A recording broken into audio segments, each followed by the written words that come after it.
All party meeting यानी कि सर्वदलीय बैठक में प्रधानमंत्री ने विपक्षी दलों के सामने पूरी स्थिति रखी। अब देखने की बात होगी कि विपक्षी दलों के नेता उन बातों से कितने संतुष्ट हुए हैं। प्रधानमंत्री ने दो टूक कहा कि उन इलाकों में जहां पहले कोई रोक टोक नहीं होती थी, वहां अब भारतीय सैनिक रोकते हैं, टोकते हैं। इसलिए भारत और चीन के बीच में तनाव की परिस्थिति कई दफे पैदा हो जाती है।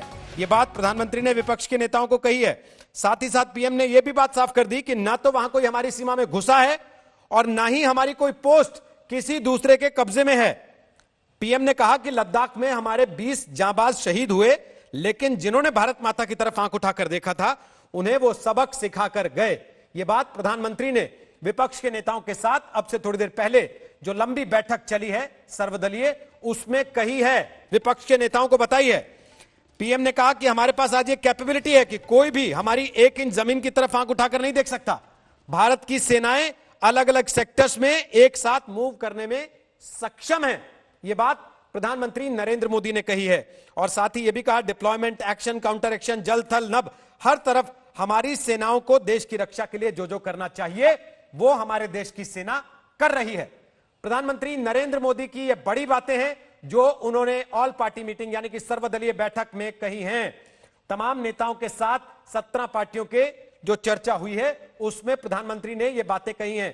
कांग्रेस की अध्यक्ष सोनिया गांधी ने कुछ सीधे सवाल पूछे थे। प्रधानमंत्री ने उन सवालों को भी एड्रेस किया, ये कहते हुए कि हमारी कोई पोस्ट किसी का कब्जे में नहीं है, ना ही कोई हमारी सीमा के अंदर घुसा हुआ है। एलएसी पर पेट्रोलिंग बढ़ाई गई है, यह बात पीएम ने कही। और साथ ही यह भी कहा कि अब तक जिनको कोई पूछता नहीं था, कोई रोकता टोकता नहीं था, अब हमारे जवान उनको रोकते हैं, टोकते हैं, तो वहां पर तनाव बढ़ जाता है। जिन इलाकों पर पहले बहुत नजर नहीं रहती थी, अब वहां भी हमारे जवान अच्छी तरह से मॉनिटर कर पा रहे हैं और रिस्पॉन्ड कर पा रहे हैं। यह बात भी प्रधानमंत्री नरेंद्र मोदी ने इस ऑल पार्टी मीटिंग में कही है। पीएम ने कहा कि पेट्रोलिंग बढ़ने की वजह से अब सतर्कता बढ़ी है और एलएसी पर हो रही गतिविधियों के बारे में समय पर हमें पता चलता है। यानी कि एक तरीके से विपक्ष जो आरोप लगातार सरकार पर लगा रहा था कि सरकार को जानकारी नहीं थी, सरकार को पता नहीं लगा, क्या यह इंटेलिजेंस फेलियर था, सारी चीजों को प्रधानमंत्री ने इशारों इशारों में नकार दिया है, यह कहते हुए कि हमें सब कुछ पता रहता है, वहां क्या क्या हो रहा है, हर चीज पर नजर रहती है, क्योंकि अब पेट्रोलिंग बढ़ गई है, क्योंकि अब वहां पर सर्विलांस बढ़ गई है, हम बेहतर तरीके से मॉनिटर कर पा रहे हैं। लेकिन क्योंकि अब वहां रोकटोक शुरू हो गई है, पहले जिन इलाकों में चीनी सैनिक आसानी से आकर चले जाते थे, उन्हें कोई पूछने वाला नहीं होता था, अब वहां भारतीय सेना पूछती है, रोकती है, टोकती है, इसलिए अक्सर वहां तनाव की स्थिति पैदा हो जाती है। लेकिन बड़ा बयान प्रधानमंत्री नरेंद्र मोदी का कि ना कोई हमारी सीमा में घुसा हुआ है और ना ही हमारी कोई पोस्ट किसी दूसरे के कब्जे में है। हमारी 1 इंच जमीन पर भी कोई आंख नहीं दिखा सकता। यह बात पीएम नरेंद्र मोदी ने ऑल पार्टी मीटिंग में कही है और कहा है कि लद्दाख में जो जांबाज हमारे 20 शहीद हुए हैं, जिन्होंने भारत माता की तरफ आंख उठाकर देखा था, उन्हें वो सबक सिखा कर गए हैं। तो बड़ी बातें प्रधानमंत्री नरेंद्र मोदी की इस सर्वदलीय बैठक के बाद जो सामने आई हैं, वो हम आपको बता रहे हैं। पीएम ने कहा कि बीते वर्षों में देश ने अपनी सीमाओं को सुरक्षित करने के लिए बॉर्डर एरिया में इंफ्रास्ट्रक्चर डेवलपमेंट को प्राथमिकता दी है। हमारी सेनाओं की और आवश्यकताओं जैसे फाइटर प्लेन्स, आधुनिक हेलीकॉप्टर, मिसाइल डिफेंस सिस्टम पर भी हमने बल दिया है। पार्टी की तरफ से कि लोक जनशक्ति पार्टी प्रधानमंत्री जो भी फैसला लेंगे, यकीनन भारत हमेशा से युद्ध में नहीं बल्कि बुद्ध में विश्वास रखता है। पर हकीकत ये भी है कि हमारे प्रधानमंत्री जी ने समय समय पर अपने आप को प्रूव भी किया। इससे पहले जब प्रधानमंत्री जी ने कहा था कि ये बलिदान व्यर्थ नहीं जाएगा पुलवामा की घटना के दौरान, तो उन्होंने अपनी बातों को सही ठहराया। इस बार भी मुझे विश्वास है कि भले हम लोग युद्ध में विश्वास नहीं रखते, पर जब जब किसी ने भी भारत माता की तरफ आंख उठाकर देखने का प्रयास किया है तो उसे उसी की भाषा में उचित जवाब भी हमारे प्रधानमंत्री जी ने दिया। बट बहरहाल उचित समय पर जो भी उचित फैसला हमारे प्रधानमंत्री लेंगे, लोक जनशक्ति पार्टी पूरी मजबूती से प्रधानमंत्री जी के उस फैसले के साथ खड़ी रहेगी। प्रधानमंत्री जी ने भी अपने वक्तव्य में इस बात को कहा है कि इंफ्रास्ट्रक्चर के किसी भी काम को रोका नहीं जाएगा। उन्होंने भी इस बात का विश्वास दिलाया है और ये हम सबकी भी चिंताओं में से एक रहा है कि जो वहाँ पर इंफ्रास्ट्रक्चर के कार्य हो रहे थे वो उतनी मजबूती से चलें। इस बात को भी प्रधानमंत्री जी ने स्वीकारा। साथ ही में मैंने अपनी पार्टी की तरफ से भी उनसे आग्रह किया है कि भारत में जिस तरीके से चाइना से छोटी बड़ी हर वस्तु बनकर आती है, तो उसमें से जितनी भी नॉन एसेंशियल जो जरूरत की वस्तुएं नहीं है उस पर, उसके आयात पर हम लोग को रोक लगाने की जरूरत है। हद तो तब हो जाती है जब भारत के देवी देवताओं की मूर्तियां भी चाइना से ही बनकर आती हैं। तो उनसे पार्टी की तरफ से जरूर मैंने आग्रह किया है, वित्त मंत्री जी भी वहां पर मौजूद थी, विदेश मंत्री जी भी वहां पर मौजूद थे, मैंने आग्रह किया है कि जो भी बिजनेस पॉलिसीज हैं दोनों देशों के बीच में या विदेश नीति है दोनों देशों के बीच में, उसमें जो भी सुधार करने की जरूरत है उसमें सुधार कर कर इनके आयात पर हम लोग को रोक लगाने की जरूरत है। इससे न सिर्फ आत्मनिर्भर भारत का जो हम विचार लोग रखे हैं वह बहुत ही महत्वपूर्ण है। हम सभी देश की सीमाओं की रक्षा में दिन रात लगे हमारे वीर जवानों के साथ चट्टान की तरह खड़े हैं। उनकी वीरता, उनके कौशल, उनकी सूझबूझ पर देश अटूट विश्वास रखता है। इस सर्वदलीय बैठक के माध्यम से मैं शहीदों के परिवारों को भी ये विश्वास दिलाता हूं कि पूरा देश उनके साथ है, पूरा देश उन्हें नमन करता है। साथियों, पूर्वी लद्दाख में जो हुआ उसको लेकर आपने रक्षा मंत्री जी और विदेश मंत्री जी को सुना भी और प्रेजेंटेशन को भी देखा। न वहां कोई हमारी सीमा में घुस आया है,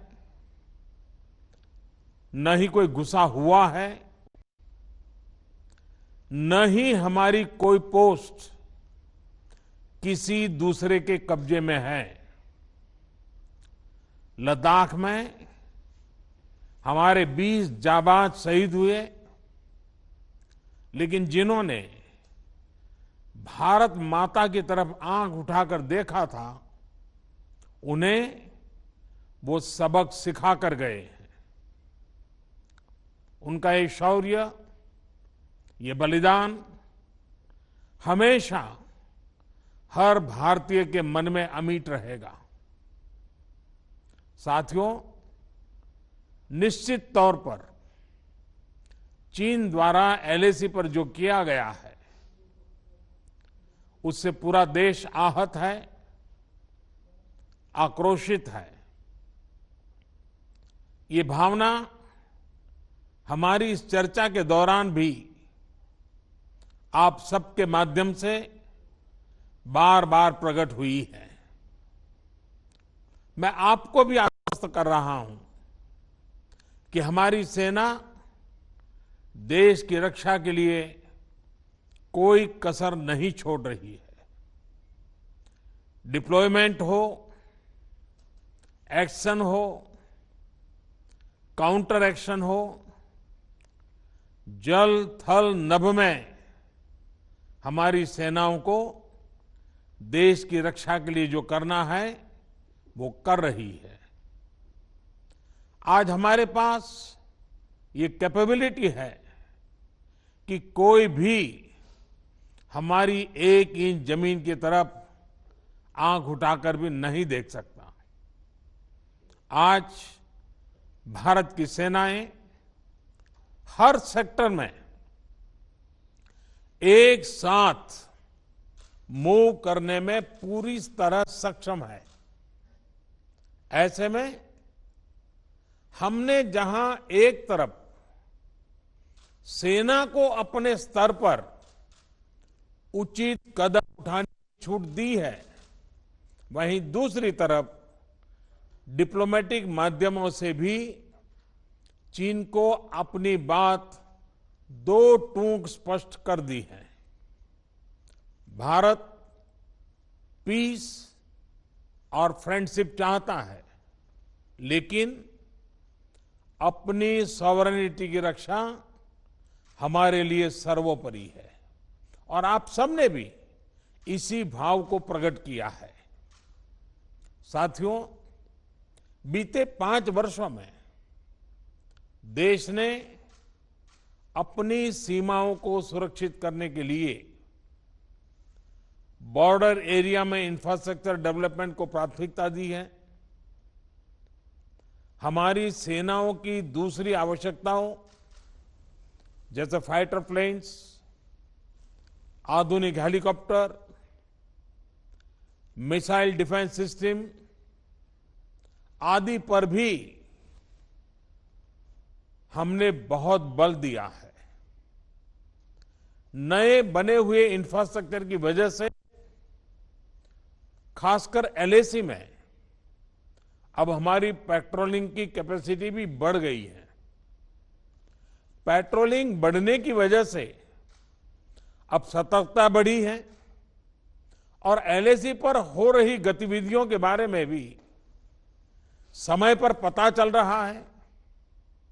जिन क्षेत्रों पर पहले बहुत नजर नहीं रहती थी, अब वहां भी हमारे जवान अच्छी तरह से मॉनिटर कर पा रहे हैं, रिस्पॉन्ड भी कर पा रहे हैं। अब तक जिनको कोई पूछता नहीं था, कोई रोकता टोकता नहीं था, अब हमारे जवान डगर डगर पर उन्हें रोकते हैं, उन्हें टोकते हैं। बेहतर हो रहे इंफ्रास्ट्रक्चर से एक मदद ये भी मिली है कि हमारे जवान जो उस कठिन परिस्थिति में वहां तैनात रहते हैं, उन्हें साजो सामान पहुंचाने में आसानी हुई है। साथियों, राष्ट्रहित, देशवासियों का हित हमेशा हम सभी की सर्वोच्च प्राथमिकता रही है। चाहे ट्रेड हो, कनेक्टिविटी हो, काउंटर टेररिज्म हो, भारत ने कभी किसी बाहरी दबाव को स्वीकार नहीं किया है। राष्ट्रीय सुरक्षा के लिए जो भी जरूरी कार्य है, जो भी जरूरी इंफ्रास्ट्रक्चर का निर्माण है, उसे इसी तरह तेज गति से आगे भी किया जाता रहेगा। मैं आप सभी को, सभी राजनीतिक दलों को फिर से आश्वस्त करता हूं कि हमारी सेनाएं सीमाओं की रक्षा करने में पूरी तरह सक्षम है। हमने उन्हें यथोचित कार्रवाई के लिए पूरी छूट दी हुई है। आप सभी ने इस बैठक के लिए अपना समय दिया, अपने मूल्यवान सुझाव दिए। इसके लिए मैं सभी दलों का, आप सभी नेतृत्वगण का हृदय से बहुत बहुत आभार व्यक्त करता हूं और आपके सुझाव आगे की रणनीति में बहुत लाभकर्ता होंगे, ये मुझे पूरा विश्वास है। मैं फिर एक बार इस एकता का संदेश देने में आप जो बढ़ चढ़ करके आगे आए हैं, वे सेना का मोरल तो बढ़ाएगा, देश के लोगों की हिम्मत बढ़ाएगा, लेकिन दुनिया को भी जो संदेश जाना चाहिए वो पहुंचेगा। और इसलिए आज की मीटिंग में आपकी सकारात्मक भूमिका का बहुत मूल्य है, उसका बहुत ऐतिहासिक महत्व है और इसलिए भी आप सभी अभिनंदन के अधिकारी हैं। मैं फिर एक बार आप सबका धन्यवाद करता हूं। नमस्कार। तो सुना आपने प्रधानमंत्री का पूरा बयान, जो उन्होंने बातें कही हैं। सर्वदलीय बैठक में विपक्ष के लोगों का उन्होंने धन्यवाद किया है कि आपके साथ आने से न केवल सेनाओं का बल्कि देश के तमाम लोगों का मनोबल बढ़ेगा और साथ ही उन्होंने ये कहा कि विपक्ष के नेताओं ने जो सलाहें, जो सुझाव दिए हैं, वो निश्चित तौर पर इस लड़ाई में देश के काम आएंगे। पीएम ने कहा, शहीदों ने देश की तरफ आंख उठाने वालों को सबक सिखाया। हम उनके परिवारों को नमन करते हैं, लेकिन कोई हमारी एक इंच जमीन की तरफ आंख नहीं उठा सकता। ना कोई हमारी सीमा के अंदर घुसा है, ना किसी ने हमारी किसी पोस्ट पर कब्जा किया है। ये सारी बातें प्रधानमंत्री नरेंद्र मोदी ने इस सर्वदलीय बैठक में कही है, जो अब से कुछ मिनट पहले खत्म हुई है।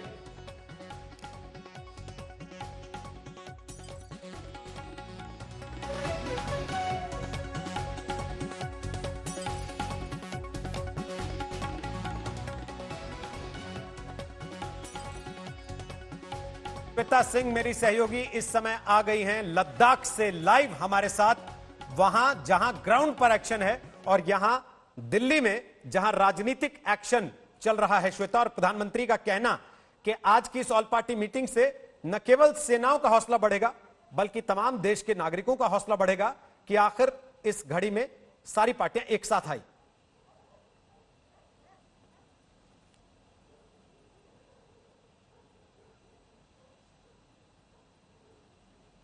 शायद आवाज नहीं पहुंच रही है श्वेता तक, हम वापस चलेंगे उनके पास। लद्दाख से ग्राउंड रिपोर्ट श्वेता लगातार आप तक पहुंचा रही है पिछले 3 दिन से, लेकिन सही बात आपने कही है। और प्रधानमंत्री नरेंद्र मोदी ने जो इस समय ये बातें कही है, मुझे लगता है कि ये संबोधन सिर्फ उस सर्वदलीय बैठक को नहीं, सिर्फ हिंदुस्तान को नहीं, बल्कि हिंदुस्तान की उस सेना को भी है जो इस समय एलएसी पर लगातार मजबूती से तैनात है। और रोहित, जो चर्चा हम पहले भी कर रहे थे कि मतलब बहुत अफसोसनाक है कि बाकी सवालों के साथ ये सवाल आखिर उठाया गया, जो कि सीधे सीधे हमारी सेना पर आक्षेप हो जाता था कि सोते रहे। और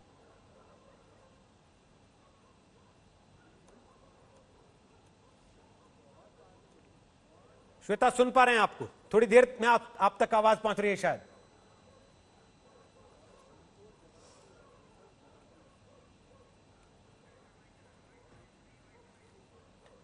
सुनवाते हैं पहले प्रधानमंत्री मोदी की बातें एक बार फिर से बढ़ी, उसके बाद चलते हैं श्वेता के पास। सूझबूझ पर देश अटूट विश्वास रखता है। इस सर्वदलीय बैठक के माध्यम से मैं शहीदों के परिवारों को भी ये विश्वास दिलाता हूं कि पूरा देश उनके साथ है, पूरा देश उन्हें नमन करता है। साथियों, पूर्वी लद्दाख में जो हुआ उसको लेकर आपने रक्षा मंत्री जी और विदेश मंत्री जी को सुना भी और प्रेजेंटेशन को भी देखा। न वहां कोई हमारी सीमा में घुस आया है, न ही कोई घुसा हुआ है,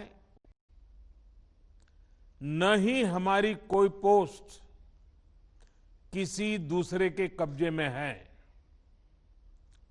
लद्दाख में हमारे 20 जाबाज शहीद हुए, लेकिन जिन्होंने भारत माता की तरफ आंख उठाकर देखा था, उन्हें वो सबक सिखा कर गए हैं। उनका ये शौर्य, ये बलिदान हमेशा हर भारतीय के मन में अमिट रहेगा। साथियों, निश्चित तौर पर चीन द्वारा एलएसी पर जो किया गया है, उससे पूरा देश आहत है, आक्रोशित है। ये भावना हमारी इस चर्चा के दौरान भी आप सबके माध्यम से बार बार प्रकट हुई है। मैं आपको भी आश्वस्त कर रहा हूं कि हमारी सेना देश की रक्षा के लिए कोई कसर नहीं छोड़ रही है। ये कैपेबिलिटी है कि कोई भी हमारी एक इंच जमीन की तरफ आंख उठाकर भी नहीं देख सकता। आज भारत की सेनाएं हर सेक्टर में एक साथ मूव करने में पूरी तरह सक्षम है। ऐसे में हमने जहां एक तरफ सेना को अपने स्तर पर उचित कदम उठाने की छूट दी है, वहीं दूसरी तरफ डिप्लोमेटिक माध्यमों से भी चीन को अपनी बात दो टूक स्पष्ट कर दी है।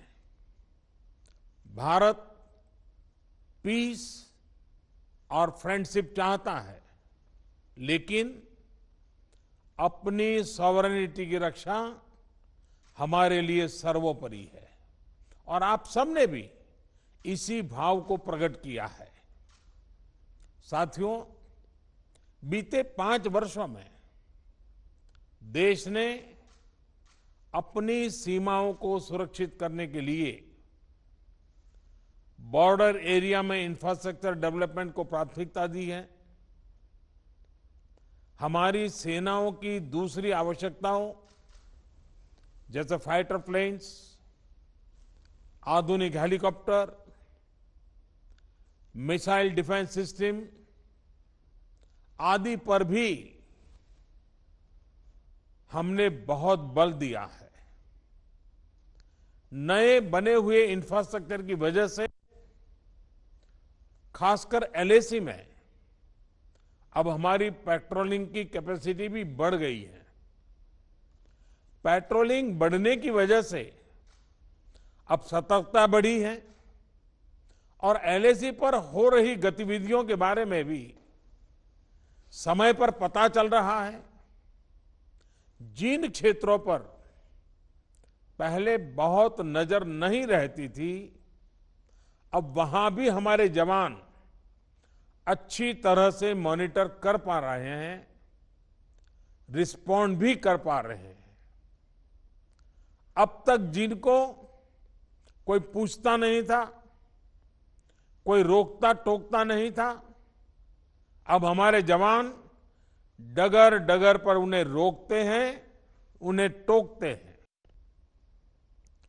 बेहतर हो रहे इंफ्रास्ट्रक्चर से एक मदद ये भी मिली है कि हमारे जवान जो उस कठिन परिस्थिति में वहां तैनात रहते हैं, उन्हें साजो सामान पहुंचाने में आसानी हुई है। साथियों, राष्ट्रहित, देशवासियों का हित हमेशा हम सभी की सर्वोच्च प्राथमिकता रही है। चाहे ट्रेड हो, कनेक्टिविटी हो, काउंटर टेररिज्म हो, भारत ने कभी किसी बाहरी दबाव को स्वीकार नहीं किया है। राष्ट्रीय सुरक्षा के लिए जो भी जरूरी कार्य है, जो भी जरूरी इंफ्रास्ट्रक्चर का निर्माण है, उसे इसी तरह तेज गति से आगे भी किया जाता रहेगा। मैं आप सभी को, सभी राजनीतिक दलों को फिर से आश्वस्त करता हूं कि हमारी सेनाएं सीमाओं की रक्षा करने में पूरी तरह सक्षम है। हमने उन्हें यथोचित कार्रवाई के लिए पूरी छूट दी हुई है। आप सभी ने इस बैठक के लिए अपना समय दिया, अपने मूल्यवान सुझाव दिए। इसके लिए मैं सभी दलों का, आप सभी नेतृत्वगण का हृदय से बहुत बहुत आभार व्यक्त करता हूं। तो श्वेता सिंह हमारे साथ इस वक्त मौजूद हैं लद्दाख से। श्वेता, प्रधानमंत्री ने कुछ बड़े इशारे दे दिए और हमारे साथ देखिए हिमांशु मिश्रा भी आ गए हैं दिल्ली से। हिमांशु, हम श्वेता के पास जाएं, उन चीजों पर बात करें जो प्रधानमंत्री ने कही। उसके पहले एक बहुत संक्षेप में आपसे कमेंट जल्दी से, क्या विपक्ष प्रधानमंत्री की बातों से संतुष्ट होगा? जिन सब ने अभी कहा कि हम आपके साथ हैं, कल से वापस फिर वही आरोप प्रत्यारोप तो नहीं दिखाई देगा? देखिए, राजनीति है और राजनीति में विपक्षी दल का काम होता है आरोप लगाना सत्ता दल के ऊपर, और मुझे लगता है ये चलता रहेगा। लेकिन ज्यादातर जिन पार्टियों ने इस मीटिंग के अंदर भाग लिया उन्होंने अपनी प्रधानमंत्री के ऊपर जो है विश्वास भी जताया और सरकार जो कदम उठा रही है उसके साथ भी वो खड़े रहे। उन्होंने ये भी कहा कि हम सरकार के साथ हैं और पूरा देश एक साथ जो है वो खड़ा है, चीन को जवाब देना चाहिए, ये है। लेकिन कांग्रेस की तरफ से सवाल उठाए गए थे, प्रधानमंत्री ने उनका जवाब दे दिया। आप देख रहे हैं ये है कि कल क्या राहुल गांधी या प्रियंका गांधी या कांग्रेस के कोई और अन्य नेता इस तरीके से, जिस तरीके से पिछले कुछ दिनों में उन्होंने ट्वीट किए, वो ट्वीट दोबारा करेंगे या नहीं, ये कल जरूर पता चलेगा। लेकिन इतना जरूर है कि राजनीति नहीं रुकेगी, इस पर राजनीति चलती रहेगी। आप याद कीजिए उरी की घटना, उसके बाद सर्जिकल स्ट्राइक हुई, सर्जिकल स्ट्राइक को लेकर सवाल उठाए गए, उसके बाद पुलवामा हुआ, पुलवामा के बाद एयर स्ट्राइक की गई, उसके बाद सवाल तो उठते ही रहे। प्रधानमंत्री ने जो है सर्वदलीय बैठक में अपने विचार, सरकार की रणनीति को भी बता दिया था, किस तरीके से सरकार काम कर रही है, लेकिन विपक्ष ने सवाल उठाना बंद नहीं किया था। तो ये जरूर है कि सवाल उठते रहेंगे। हिमांशु, सवाल उठते रहेंगे, हिमांशु कह रहे हैं, लेकिन आज प्रधानमंत्री ने कुछ बड़ी बातें साफ साफ दो टूक कह दी। एक बार लद्दाख, श्वेता, प्रधानमंत्री ने बहुत सारे संकेत दिए हैं, आप उस जगह पर मौजूद हैं, ग्राउंड जीरो पर, जिसका जिक्र प्रधानमंत्री ने अभी किया और कुछ इशारों में बताया कि भाई जो चीजें पहले नहीं होती थी अब वो होती हैं। क्या कुछ ऐसा बदलाव पिछले कुछ सालों में उस इलाके में आ गया? रोहित, इसके साथ ही मैं, चूंकि पहले भी जब हम चर्चा कर रहे थे तो वो बातें होनी जरूरी हैं और वो बातें होनी चाहिए। जैसे हिमांशु ने भी अभी कहा कि पहले आपने उरी के समय सवाल उठाया, उसके बाद सर्जिकल स्ट्राइक पर सवाल उठा दिया। मैं उम्मीद करती हूं कि अब ऐसा नहीं होगा। सेना के लिए सफाई देने के लिए किसी को आगे नहीं आना चाहिए। प्रधानमंत्री से उनकी अर्थनीति पर सवाल पूछा जाए, सरकार की और नाकामियों पर सवाल पूछा जाए, लेकिन अगर यह कहा जाता है कि चीनी हमारी देश में दाखिल हो गए, हम सोते रहे, हमें पता नहीं चला कहां कहां पर बैठ गए, तो यह सीधे तौर पर विपक्ष का सेना पर सवाल उठाना होता है। आज प्रधानमंत्री ने अगर इस बात को स्पष्ट किया है तो सेना के भीतर भी एक राहत होगी कि कम से कम देश में उन पर विश्वास है, जनता को उन पर विश्वास है, ये बातें उन तक पहुंचनी चाहिए। प्रधानमंत्री को उन पर विश्वास है। किसी राजनीतिक दल को सेना पर आक्षेप लगाने का कोई अधिकार नहीं है। जहां तक इंफ्रास्ट्रक्चर का सवाल आपने किया है रोहित, जमीन पर लद्दाख कई सालों से हमने देखा है, पूरे जम्मू कश्मीर के line of control, line of actual control, और हमेशा ये इलाके उपेक्षित रहे थे। हमेशा हमने देखा कि यहां पर कंस्ट्रक्शन उस रफ्तार से नहीं होता था, लेकिन पिछले 5 सालों में हमने देखा है यहां पर कंस्ट्रक्शन की रफ्तार को बढ़ते हुए। बीआरओ पहले 2 मंत्रालयों में एक तरह से उसके अधीन आता था, लेकिन अब सिर्फ एक मिनिस्ट्री ऑफ डिफेंस के अधीन आते हुए वो अपने काम को करता है और उसमें रफ्तार देखी गई है। यहां पर मैंने रोड बिल्डिंग इक्विपमेंट्स के मूवमेंट को देखा है, कहीं पर भी वो और अगर आप तस्वीरों में भी देखें रोहित, ये बात नहीं है कि हम सिर्फ जुबान से कह रहे हैं, वो तस्वीरें भी हमने कैद की हैं कि सड़कें सीमा की ओर जाती हुई बनाई गई है, लेकिन अभी बहुत काम बाकी है।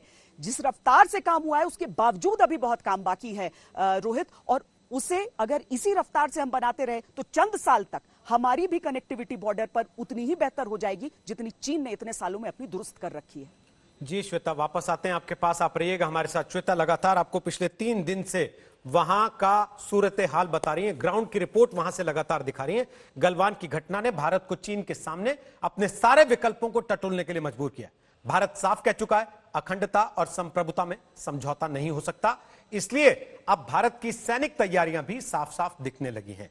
भारत चीन तनाव की ग्राउंड रिपोर्टिंग करने पहुंचे आज तक को लेह के आसमान में वायुसेना की गश्त दिखी।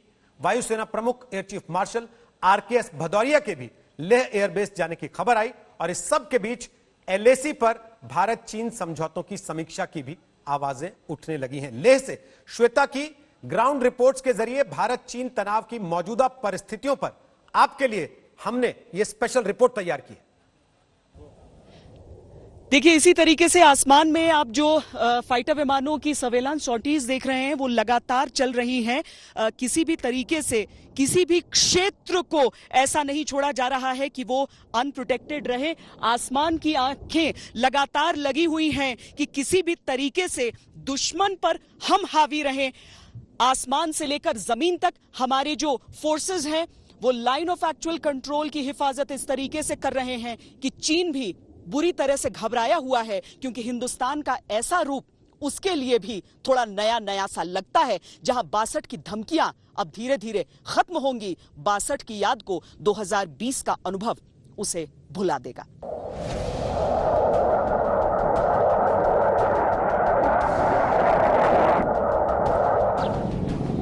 पूर्वी लद्दाख सेक्टर में चीन का धोखा बर्दाश्त नहीं है, इसलिए चीन से तनाव के बीच भारतीय वायुसेना की गतिविधि लेह में बढ़ी।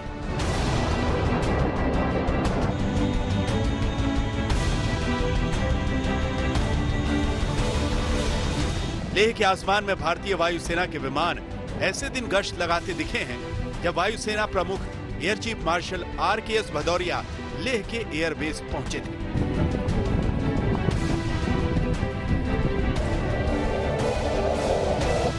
वायुसेना प्रमुख का दौरा बिना किसी पहले से तय प्लान के था, इसीलिए इसे मौजूदा परिस्थितियों में और अहम माना जा रहा है। लेह के साथ साथ RKS भदौरिया श्रीनगर एयरबेस भी गए थे।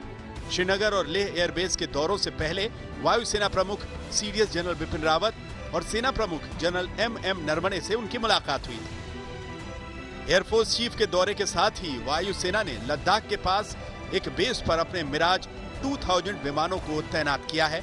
Su-30 विमानों को भी चीन से आने वाली चुनौती से निपटने के लिए फॉरवर्ड लोकेशंस पर तैनात किया गया है। लद्दाख में अपाचे और चिनूक हेलीकॉप्टर्स तैनात किए गए हैं। इसके अलावा अंबाला, आदमपुर और बरेली एयरबेसेस को अलर्ट किया गया है। चीन के खिलाफ भारत के सख्त सैन्य तेवर हैं। चीन ने LAC को लेकर अलग अलग समझ के धोखे में पूर्वी लद्दाख में मौजूदा परिस्थिति पैदा की है और यथास्थिति को बदलने का इरादा रखता है। एक होती है इंटरनेशनल बाउंड्री, जहां पर पूरी तरीके से निर्माण रहता है सरहद का, किसी को भी देखकर पता चल जाएगा कि एक देश की सीमा कहां खत्म हो रही है, कहां शुरू हो रही है। दूसरा लाइन ऑफ कंट्रोल, जैसा कि पाकिस्तान के साथ हम देखते हैं कांटेदार तार बीच में बिछे रहते हैं और उससे समझ में आ जाता है कि ये लाइन ऑफ कंट्रोल है। लेकिन लाइन ऑफ एक्चुअल कंट्रोल, जहां पर परसेप्शन यानी एक देश की समझ से सीमाएं निर्धारित रहती हैं। अब देखिए, पहाड़ हैं, पठार हैं, नदी हैं, नाले हैं, लेकिन आपको किसी भी तरह का इंसानी विभाजन, इंसानी निर्मित विभाजन नजर नहीं आएगा। प्राकृतिक विभाजन है और प्राकृतिक विभाजन के कारण दोनों देशों की सेनाएं जहां तक पहुंचती हैं, जहां तक पेट्रोलिंग करती हैं, जो उनकी एक तरह से ऐतिहासिक समझ आ रही है, उसमें चीन किस तरीके से एक एक कदम करके और अपनी सीमा को बढ़ाने का प्रयास करता है। उसकी नीति भी कही जाती है, 2 कदम वो आगे जाए और 1 कदम वो पीछे खींचे, फिर भी 1 कदम उसका हो जाता है। लेकिन इस नीति को खत्म करने की लड़ाई अब चल रही है। लाइन ऑफ एक्चुअल कंट्रोल कैसे परिवर्तित हो सकता है एक ऐसी सीमा में जहां के आगे कोई झंझट ही न रहे। मौजूदा परिस्थिति खड़ी करने से पहले भी 3400 किलोमीटर से लंबे वास्तविक नियंत्रण रेखा पर चीन ने कई बार अतिक्रमण करने की कोशिशें की हैं। LAC पर शांति के लिए हुए भारत चीन समझौतों की परवाह किए बगैर चीन ने शातिर चालें चली। 15 जून को गलवान में चीन ने जो किया, इसके बाद इन सैन्य समझौतों की समीक्षा की मांग पूर्व सेना प्रमुख रिटायर्ड जनरल PP मलिक ने की है। उन्होंने ट्वीट किया है, 1993, 1996 और 2005 के अव्यवहारिक भारत चीन सैन्य समझौतों की समीक्षा हो। इसके लिए 1997 से ही मांग कर रहा हूँ। आप सेना से उम्मीद नहीं कर सकते कि आर्टिकल 2 से 9 का पालन हो अगर आर्टिकल 10 का पालन नहीं हो रहा हो और LAC अस्पष्ट हो। इससे सैनिक मुश्किल में आते हैं, जैसे गलवान में आए। I always thought that these people, they are treacherous, they cannot be trusted at all. That's what I feel because, they have been shifting their claims, LAC claims. They have been changing perceptions. So, at any level, I think Chinese, they cannot be trusted. Galwan घटना के बाद चीन से सैन्य समझौतों को लेकर प्रतिक्रियाएं कड़ी हैं, लेकिन चीन के विदेश मंत्रालय ने लगातार चौथे दिन उंगली भारत पर उठाई है। हालांकि भारत में पनपे गुस्से के मद्देनजर कहा गया कि भारत से द्विपक्षीय संबंध चीन के लिए अहम है। 据我所知，目前中方没有扣押任何印方人员，中印双方正通过军事和外交渠道对话解决有关现地问题，我没有需要发布的信息。 भारत से चीन चालबाजी कर रहा है, इसमें कोई संदेह नहीं, लेकिन इस बार भारत सरकार चीन को कड़े संदेश दे रही है। मॉस्को जा रहे रक्षा मंत्री राजनाथ सिंह वहां चीन के नेताओं से मुलाकात नहीं करेंगे। लद्दाख से श्वेता सिंह के साथ मंजीत नेगी, दिल्ली, आज तक। तो श्वेता सिंह हमारे साथ लाइव मौजूद हैं इस वक्त लद्दाख से। श्वेता, सुबह से तस्वीर हम देख रहे हैं, हेलीकॉप्टर्स, लड़ाकू विमान आसमान में लद्दाख के दिखाई दे रहे हैं। ये सामान्य परिस्थिति नहीं है, इस बात का इशारा लद्दाख में लोगों को मिल रहा है। चीन को मिल रहा है कि नहीं मिल रहा? एकदम मिल रहा है, क्योंकि जो सीमाएं लगती हैं और जो फाइटर प्लेन्स की गर्जना होती है वो वहां तक जाती है। और चीन का तो इंटेलिजेंस ऐसा माना जाता है रोहित कि उसकी इंटेलिजेंस एजेंसी का नाम पता लगाना मुश्किल हो जाता है आम लोगों के लिए, वो इतने खुफिया हैं। तो इस तरह की चीजें तो उन्हें पता ही रहती हैं कि भारत क्या तैयारियां कर रहा है, किस पैमाने पर कर रहा है। भारत इस बार उसकी भनक नहीं लगने दे रहा है, और उल्टा जो आसमान में बार बार ये कार्रवाई चल रही है, उसे रात के अंधेरे में भी अगर आप 1 इंच भी आगे खिसकने की आपने कोशिश की, वो तस्वीरें हमारे पास कैद होंगी आसमान से, आप कुछ नहीं कर सकते हैं उसके बाद। और इसीलिए वायुसेना का इस समय अचानक इतना अग्रेसिव तरीके से लग जाना रोहित एक बहुत बड़ा मास्टर स्ट्रोक भी है इस रणनीति में।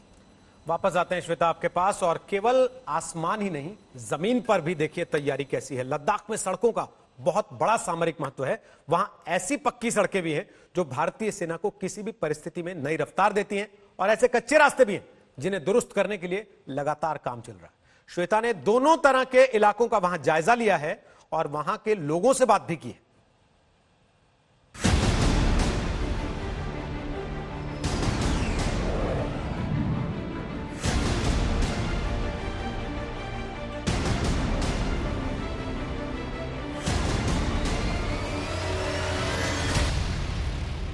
लाइन ऑफ एक्चुअल कंट्रोल पर भारतीय सेना किस तरह की चुनौतियों का सामना करती है, ये लगातार हम आपको दिखाते हैं। हम कमोवेश आपको ये दिखाने का प्रयास कर रहे हैं कि किस तरह की सीमाएं होती हैं। अब से पहले इस तरह की सड़कें भी नहीं हुआ करती थी, लेकिन बीआरओ ने अपनी तरफ से जिस तेजी से यहाँ पर काम किया है और जिस तरीके से यहाँ पर आपको सरहद की ओर जाती हुई अच्छी सड़कें दिख जाएंगी, वो वाकई उस रिजॉल्व को दिखाता है, उस हिम्मत को दिखाता है कि किस तरीके से पहाड़ों के सीने को चीर कर भी हम जल्द से जल्द इस तरह की सड़कें बना सकते हैं, इस तरह की सड़कों का निर्माण कर सकते हैं कि हमारी सेनाओं को कभी भी आगे बढ़ने में किस तरह की दिक्कत न आए। लेकिन ये काम इतना देरी से शुरू हुआ आजादी के बाद से, या फिर 62 के बाद से भी हम कहें कि वो रफ्तार नहीं आई कि आज भी अगर सरहद पर हमें वो तेजी चाहिए तो निर्माण कार्य बहुत बढ़ाना होगा। चीन ने बहुत दबाव हम पर बनाया है कि हम निर्माण को वो रफ्तार न दे सकें, लेकिन भारत इस बार डरने वाला नहीं है। पूरे रफ्तार के साथ इंफ्रास्ट्रक्चर, खासकर सड़कों का निर्माण सीमा से लगती हुई सभी इलाकों में जारी है।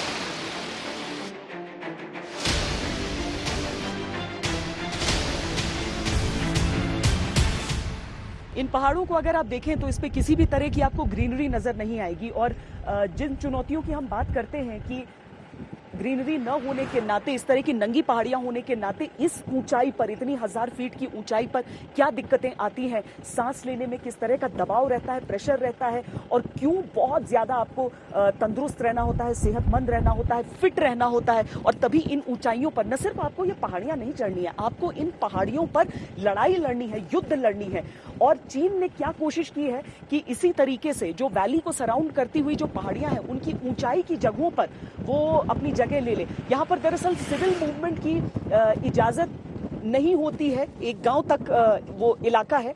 हम जो आपको दिखा रहे हैं हिस्सा, लगभग आप समझ लीजिए कि ऐसी ही नंगी पहाड़ियां, ऐसी ही चोटियां रहती हैं जहां पर हमारे सैनिकों को डिप्लॉय होना होता है, जहां पर उन्हें हमेशा तैनात रहना होता है, इस मौसम के खिलाफ भी लड़ाई लड़ते हुए और उस चीन के खिलाफ भी लड़ाई लड़ते हुए। ये दुनिया के सर्वश्रेष्ठ अगर आप नहीं होंगे सैनिक, तो आपके लिए यह मुमकिन ही नहीं है। और इसीलिए भारतीय सेना को सर्वश्रेष्ठ माउंटेन फोर्स कहा जाता है पूरी दुनिया में।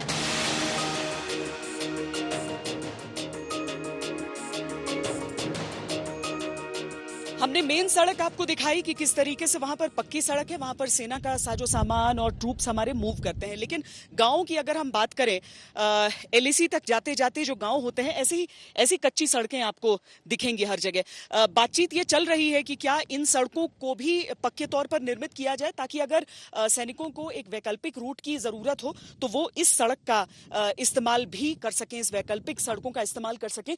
जो घर हैं जो गांवों के, वो देखिए इसी तरीके से ऐसे ही रहते हैं। यहां से पूरा आप एक्चुअल कंट्रोल तक, लाइन ऑफ एक्चुअल कंट्रोल तक देख लेंगे तो ऐसी एक मंजिल के मकान होंगे, आपको लगभग ईंट से बने हुए, हल्का पीला रंग भी कभी दिख जाएगा, ताकि आप प्रकृति के साथ आप घुले मिले हुए से नजर आते हैं। लेकिन घर सारे एक झुंड में, एक साथ गांव में रहते हैं।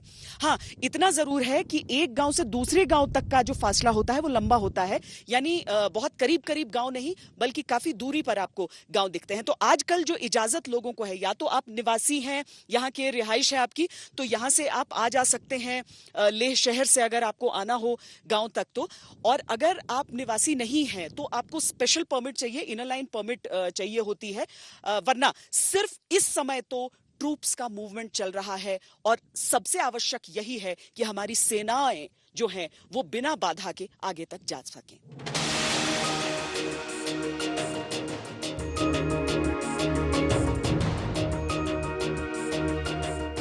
इस समय हमारे साथ हाजी गुलाम हुसैन मौजूद हैं, जो कि सेना की मदद के लिए भी, और अगर आप ये तस्वीर भी देखें तो 1962 की, जब ये ले जाया करते थे पूरा रसद, हम उनसे समझते हैं कि उस समय कितना टाइम लगता था वहां तक पहुंचने में, किस तरह का वो इलाका था, किस तरह की इन्हें मुश्किलें सामने आती थी। उससे आप वर्तमान को बहुत हद तक समझ पाएंगे। कितना समय लग जाता था जब आप लोग जाते थे नुब्रा वैली तक या फिर गलवान वैली तक? इधर गलवान वैली से। हाँ। पहले हम लोग यहाँ से जाता है जो उधर पड़े पर जाता है ना। हाँ। सामान उठा के आर्मी साथ जाता है। बाकी बहुत जाता तो बहुत घोड़ा है, 200-300 घोड़ा जाता है। ऊँट कम जाता है, ऊँट सिर्फ ये 10-15 ऊँट जाता है। मेरे पास था बस, बाकी किसी का ऊँट नहीं जाता है। हाँ। है तो सबके पास ऊँट है। तो उस टाइम जब चाइना से लड़ाई हुई थी, उस टाइम भी आप लोग हेल्प कर रहे थे। आपको कितना टाइम लग जाता था वहां बॉर्डर पे जाने में? वहाँ बॉर्डर पे जाने में 20-25 दिन। 20-25 दिन? हाँ, यहाँ से उधर लगता है। अच्छा। हाँ, उधर लगभग 2 महीने में वापस पहुँचता है। चाइना बोल रहा है कि नहीं, गलवान हमारा है। क्या गलवान लद्दाख का है हिस्सा या चाइना का हिस्सा है? वो तो पता नहीं, अभी बोलता है। पहले तो इसे रोड से पकड़ के तो जाता है। हाँ। वो तो खास हमको पता नहीं। उस टाइम तो अपने में जाते थे आप? हाँ, अपने में जाते। फौजी साहब जाता है नहीं। हाँ, तो वहाँ आपको चाइनीज आर्मी दिखती थी या इंडियन आर्मी दिखती थी? उधर इंडियन आर्मी। इंडियन आर्मी हमेशा से। चाइनिया आते हैं, बोलता है बॉर्डर पर हमको तो नहीं देखा है। बाकी दूसरा घोड़े पर गया ना। हाँ। उन लोग को दिखाया बोलता है। हाँ। दूर से देखा बोलता है। दूर से देखा, दूर से, सामने नहीं देखा बोलता है। तो समय के साथ कितनी चीजें बदली हैं आपने सुना है। 72 साल के हो गए हैं। उस समय जब 25-26 साल के हुआ करते थे, तब सेना के लिए सारा सामान लेकर जाया करते थे अपने ऊंटों के साथ। डबल हम्प्ड यहीं पर ऊंट मिलते हैं जो नुब्रा वैली में। तो इनके ही परिवार की तरफ से वो शुरुआत हुई थी कि वो सारी चीजों का इस्तेमाल होता था। बहुत सारी चीजें बदल गई हैं। एक चीज जो नहीं बदली, अगर आपने नोटिस किया होगा, उन्होंने कहा है कि जो चीनी तरफ से नजर आता था कि वो आगे की तरफ बढ़ते थे और उसके बाद पीछे हटाया जाता था, वो फितरत नहीं बदली। बाकी कितना कुछ बदल गया है, लगभग इतिहास के पन्नों को पलटने की तरह है। बाकिर चो और कैमरा पर्सन सैयद मोहसिन के साथ श्वेता सिंह, लद्दाख आज तक। तो लद्दाख की ग्राउंड रिपोर्ट श्वेता अब तक पहुंचा रही हैं। श्वेता, इस पूरे तनाव का लद्दाख पर क्या असर है, आम जिंदगी पर क्या असर है? लद्दाख इंतजार कर रहा था कि यूनियन टेरिटरी हो गए हैं तो डेवलपमेंट देखेंगे। पहले कोरोना ने उस पर विराम लगाया और अब वो इंतजार कर रहे हैं कि चीन का ये पूरा जो धोखेबाजी है उसकी वो खत्म हो, तो कम से कम लद्दाख एक नई सुबह देख सके। वैसे लोग यहाँ पर पूरी तरीके से सेना के साथ हैं और कह रहे हैं कि कुछ भी हो जाए, हम चाहे हथियार उठाना होगा तो जाकर लड़ेंगे। शुक्रिया श्वेता, फिलहाल लद्दाख से ये लाइव अपडेट्स देने के लिए, लगातार वहां से ग्राउंड रिपोर्ट दिखाते रहने के लिए। तो खबरदार, आप देख रहे थे आज के लिए इतना ही, लेकिन आपको बता दें आप हमारी सारी खबरें आज तक की वेबसाइट पर भी देख सकते हैं या फिर डाउनलोड कर लीजिए हमारा मोबाइल ऐप